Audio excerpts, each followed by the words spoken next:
A growing number of state legislatures across the country are considering proposals to spring forward, but never fall back, and stay on daylight time forever. A day is a day, with so many hours of darkness and so many of light. It's a hard reality that no powerful king or brilliant philosopher has ever found a way around. And yet, every year, bless our hearts, we try. Compelled by the augustly named Federal Uniform Time Act of 1966, most Americans will leap ahead, or stumble blearily, from one configuration of the clock to another this weekend, as daylight saving time clicks in at 2 a.m. Sunday. But many people are saying it's time for time to be left alone. State legislatures from New England to the West Coast are considering proposals to end the leaping, clock-shifting confusion of hours lost or gained, and the conundrums it can create. Could 8 a.m. somehow, somewhere in the universe, really still be 8 a.m., even if now you're suddenly calling it 9? I cannot change the rotation of the Earth and Sun, said Kansan Chu, a California lawmaker who is sponsoring a bill to keep the state permanently on daylight time, one of at least 31 states that are addressing some aspect of daylight saving and its discontents. But I am hoping to get more sunlight to the people of California.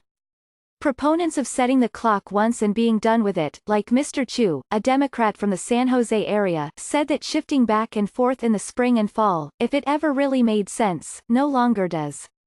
California voters agreed last fall, approving a ballot proposition for year-round daylight time by a wide margin. Lifestyles and patterns of work are different now than they were when daylight saving first became entrenched nationally during and after World War II.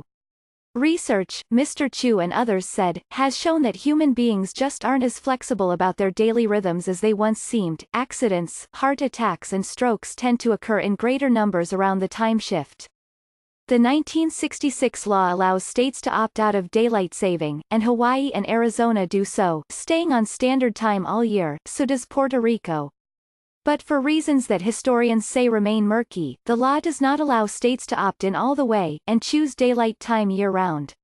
So the California proposal, and a similar bill passed by the Florida legislature last year, would require an act of Congress to take effect. Josh Yakela, a Republican state legislator in New Hampshire, is working on a way around that problem. He is the lead sponsor of a bill, passed by the State House last month, to request that New Hampshire be shifted into the Atlantic time zone, which by fine coincidence would do exactly what daylight saving does now, put the state an hour ahead of Eastern Standard Time. Then the state would opt out of seasonal clock changes, as the 1966 law allows. The key is that moving to a different time zone does not require an act of Congress. All it takes is an order from the Transportation Department, the federal agency that oversees time, a legacy of its duties regulating railroad schedules. We would be on the same time as the rest of the Eastern time zone for 8 months of the year, because they accept daylight saving time, and when they fall back in the winter, we wouldn't. Mr. Yakela said. Of course, it matters what your neighbor's clocks say, and not just your own. Regional considerations played a role both in how daylight time first appeared a century ago, and in the debate over what to do about it now. New Hampshire's bill, for example, says that because the state is so closely tied economically with the other New England states, especially Maine and Massachusetts, it would only try the jump to Atlantic time if the others did as well. Proximity also had ripple effects in the 1920s, when New York City, having tasted daylight saving as a temporary measure during World War I, decided to keep it in peacetime. Retailers found that people shopped and spent more on their way home from work when there was more evening light, and Wall Street investors liked gaining an hour of overlap with trading on the London financial markets. Supporters also argued that nudging the clock forward to have more of a summer's daylight fall in the evening would save energy by reducing the need for artificial light. Once New York was doing it, places like Boston that needed to stay in sync economically decided to follow suit. A similar domino effect led Detroit to petition in 1922 to move to Eastern Time from Central, followed by most of the rest of Michigan. And now, with California inching toward a change, time bills are being considered in Washington, Oregon and Nevada. The early days of experiments with time changes brought on a lot of head-scratching, said Michael Downing, a novelist and lecturer in creative writing at Tufts University who has written a social history, called Spring Forward, The Annual Madness of Daylight Saving Time. Some people worried that an extra hour of light in the evening would dry up and brown their lawns, or that cows would become confused and not give as much milk. The idea of losing or gaining an hour is itself such a fantastically bad philosophical proposition that nobody knows what they're talking about.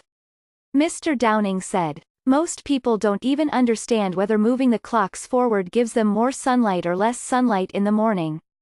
They just can't remember what it does, because it so defies logic. Scott Yates, a technology entrepreneur in Colorado who runs a website dedicated to staying on daylight saving time year-round, predicted that most of the state bills would go nowhere. Though he believes the idea has gained some legitimacy, with lawmakers thinking especially about the health effects of time changes, it is hardly a top legislative priority for anyone. At the same time, it is not a bitterly partisan issue, which in these days of divided politics feels pretty rare. It's sort of odd, in that it doesn't have any natural political division to it, but it doesn't have a natural constituency, either.